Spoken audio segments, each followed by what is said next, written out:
Bonjour à vous qui tombez sur cette vidéo, j'espère que vous allez toutes et tous bien. Vous êtes sur la chaîne Mémo de là, je suis Aurore et on va aller voir ensemble quels sont les messages à faire passer à travers les cartes. Qu'est-ce que nous devons entendre, comprendre, conscientiser. Pour ce faire, j'ai pris l'oracle de la lumière qui est un oracle sombre. Si tu passes par là, et ouais, encore un sombre. Non, je dis ça juste parce qu'on m'a reproché d'avoir des oracles sombres. Voilà. Même plus libre de prendre ce qu'on veut comme carte. C'est fou ça. Bref. Tiens, bah dites-moi si les oracles que j'utilise vous plaisent ou pas, ou si vous vous en foutez. Je serais curieuse. Et puis, n'hésitez pas si vous avez des questions qu'on puisse essayer d'aller voir.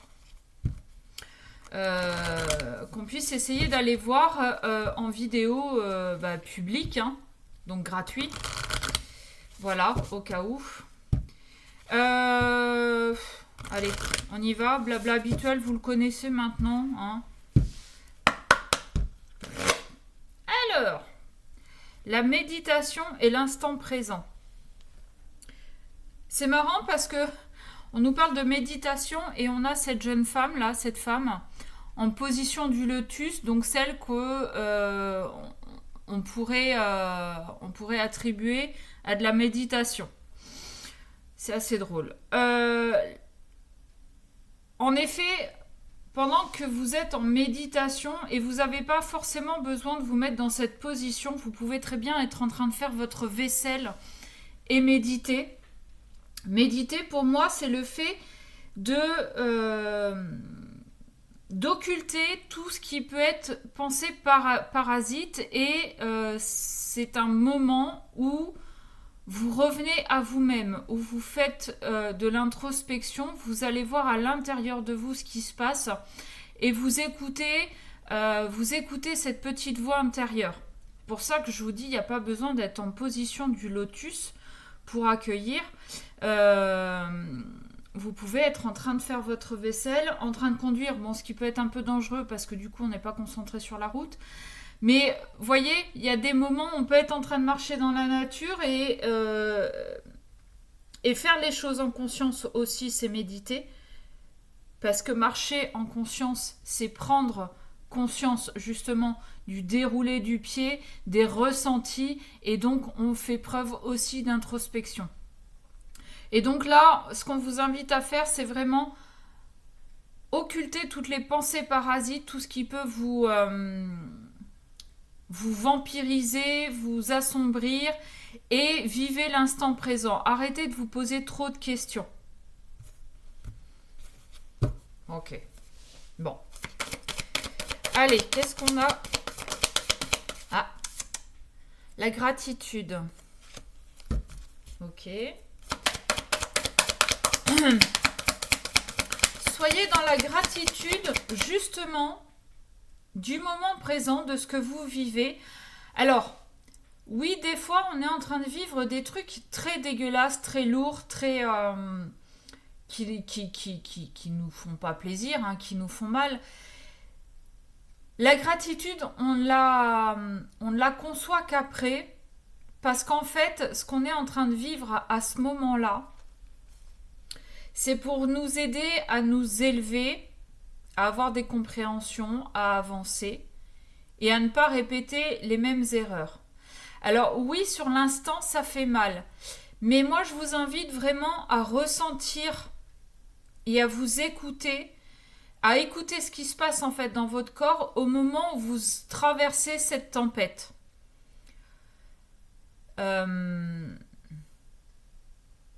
J'ai pas forcément d'exemple, mais vivez vraiment cette épreuve en entier. Parce que si en fait vous mettez un pansement, un mouchoir et des œillères, vous ne comprendrez pas pourquoi vous êtes en train de vivre cette tempête. Alors que si vous la regardez en face et que vous lui dites, bon écoute maintenant ma cocotte, maintenant t'es là, c'est pas la première fois qu'on se rencontre, Donc on va s'affronter dans un duel à mort et c'est pas moi qui vais mourir. Ok, qu'est-ce que t'es venu foutre dans ma vie? Qu'est-ce que tu veux me faire comprendre?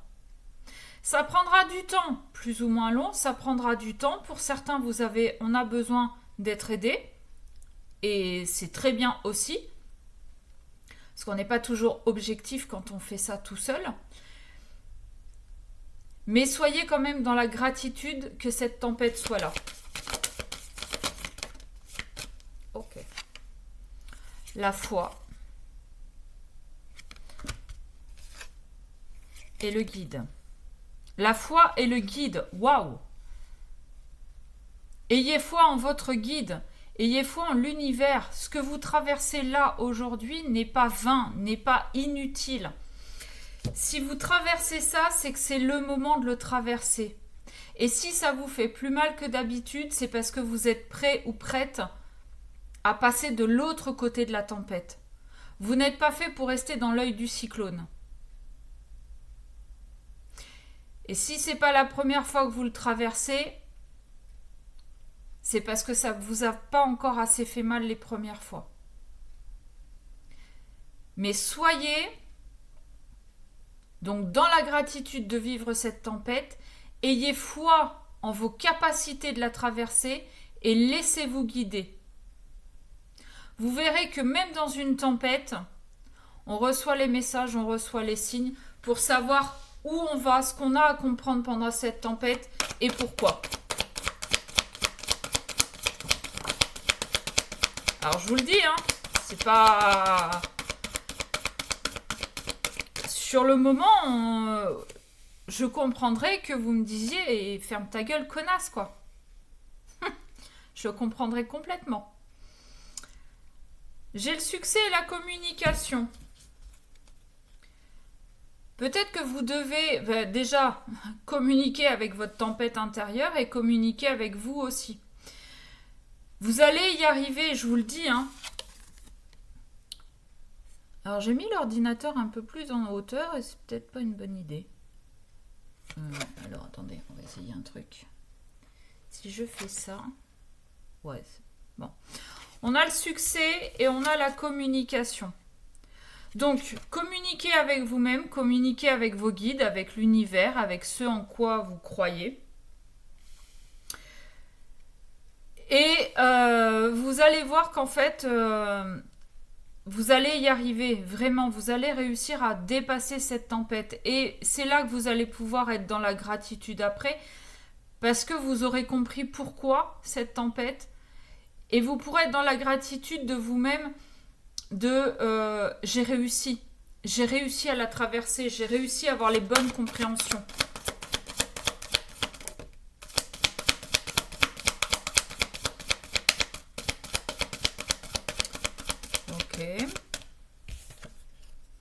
Le karma.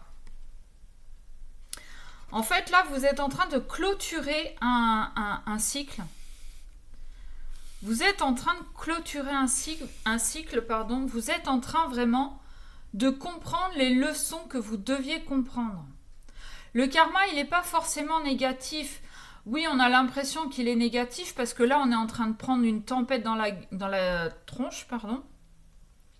Que ça fait mal, que c'est pas super agréable du tout, et qu'on se dit, ouais, c'est le karma. Le karma, il est juste là, juste pour vous faire comprendre les leçons. Le karma, c'est des leçons à comprendre, c'est des compréhensions à avoir. Ouais, je me répète, pardon. Mais le karma, il est là aussi, une fois que vous aurez traversé cette tempête et avoir eu les bonnes compréhensions, le karma, il sera là pour vous donner ce que vous méritez, entre guillemets, ce pourquoi vous avez traversé cette tempête. Admettons, vous avez des gros problèmes financiers. Pourquoi j'ai des problèmes financiers? Qu'est-ce que dans mes vies passées, j'ai pu faire pour aujourd'hui avoir ça à subir? Est-ce que dans le transgénérationnel, j'ai pas quelque chose? Est-ce que j'ai pas de la loyauté envers un parent? Voilà le style de travail que vous pourriez avoir à faire si vous traversez une tempête financière. Vous arrivez à régler. C'est C'est, par exemple, dans une vie antérieure, vous avez été super radin. Et aujourd'hui, eh ben, on vous fait payer ce que vous n'avez pas donné. C'est-à-dire que, bah, avant, tu gardais tout pour toi, tu ne donnais rien à personne, tu ne partageais pas. Eh ben, aujourd'hui, on t'apprend à être de l'autre côté de la barrière. Tu n'as pas un sou et tu es obligé de demander de l'aide à quelqu'un. Voilà. Donc là, on est en train de guérir ce karma par rapport à cette tempête financière. À partir du moment où vous aurez compris ça et que vous aurez traversé, que vous serez passé de l'autre côté, que vous aurez traversé cette forêt, eh bien le karma sera là pour vous dire, eh bien c'est bon, tu as eu les bonnes compréhensions, tu as réussi. Maintenant, on va pouvoir te donner un job qui va te permettre d'avoir une sécurité financière. Ou bien, on va te permettre d'avoir un héritage qui, à partir d'aujourd'hui, va te permettre de vivre correctement. Mais attention, il y aura des tests. Par exemple, si vous avez un héritage, est-ce que tu es capable de gérer ton héritage ou est-ce que tu vas tout flamber d'un seul coup ? Voyez ? Donc, faites bien attention aux compréhensions que vous avez et à ce qui vous arrive après. Parce qu'on ne va pas tout vous donner aussi facilement non plus. Ok ? On a la maturité. Bah oui, forcément. Quand on traverse une tempête, on apprend et on grandit, on prend en maturité, on devient adulte. On arrête de se comporter comme un enfant. Ouh, le masculin sacré. C'est bizarre, hein, parce que je parle. Je parle de tempête financière et on parle de masculin. On sait que la polarité yang est très dans le matériel. Bon, encore une fois, il n'y a sûrement pas de hasard à ce que j'ai dit. Maintenant, vous messieurs ou vous mesdames de polarité masculine, peut-être que vous devez comprendre que le matériel ne fait pas tout, qu'il y a peut-être autre chose qui pourrait tout aussi bien vous apporter beaucoup de richesse.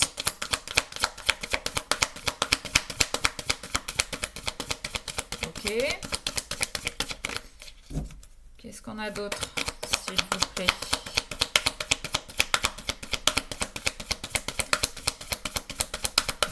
Ah, bah, je crois que j'ai tout dit. Ah non. L'éveil. Eh ouais. Bah oui, c'est ce que je viens de dire. Le masculin, la polarité masculine est très dans le matériel, dans le concret, dans le palpable, dans ce qu'on peut prendre dans les mains. Ok ?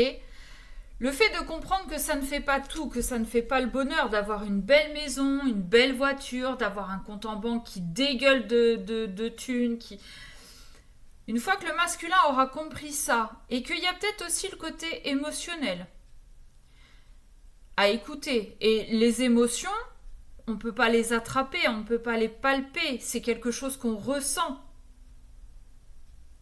Ça permettra peut-être à ce masculin de s'éveiller à autre chose, de comprendre qu'il peut y avoir des choses invisibles, impalpables qui se passent, et que ça là, les guides, le karma, eh ben c'est pas que de la poudre aux yeux en fait.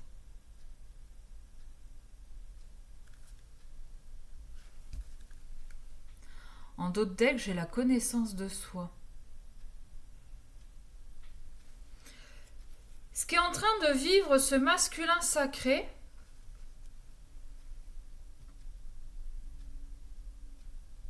c'est à sortir de ce monde matériel, sociétal, pour essayer d'ouvrir son esprit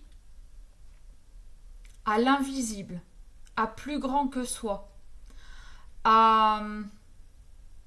à l'intériorité. Voilà ce que j'ai comme notion. Ce masculin est en train d'apprendre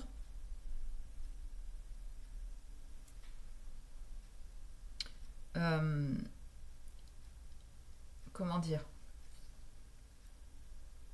qu'il y a autre chose, c'est ça. Qu'il n'y a pas que le concret.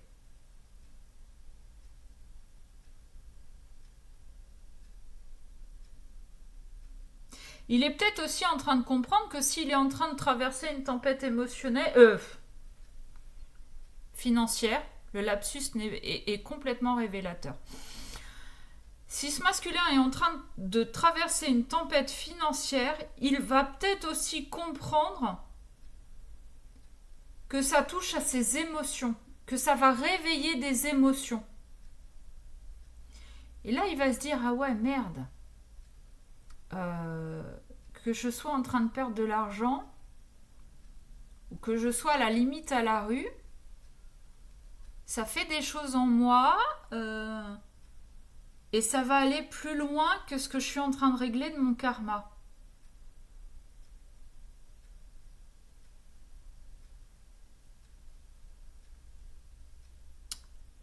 Bon.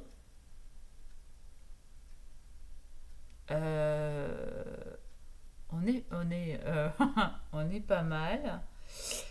On est pas mal, on est pas mal. Je suis en train d'essayer de voir si je vous prends une carte d'autre chose.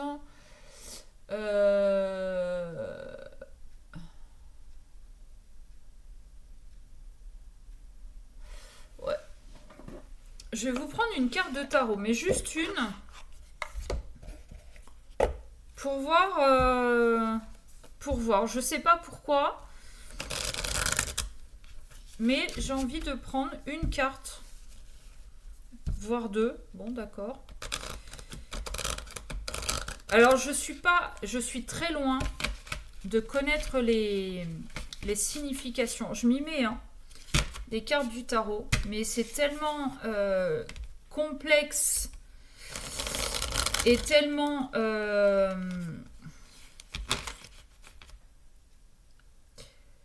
comment dire, il y a tellement de choses en fait dans une interprétation d'une carte de tarot. Eh bien, on a le 10 d'épée et l'ermite. C'est comme si là, on était laissé pour mort, ce qui nous permet... Alors, c'est comme si une situation nous avait laissé pour mort, ce qui nous permet... Enfin, ce qui nous force, j'ai envie de dire plutôt, à nous enfermer dans notre grotte pour trouver la lumière, pour trouver notre chemin.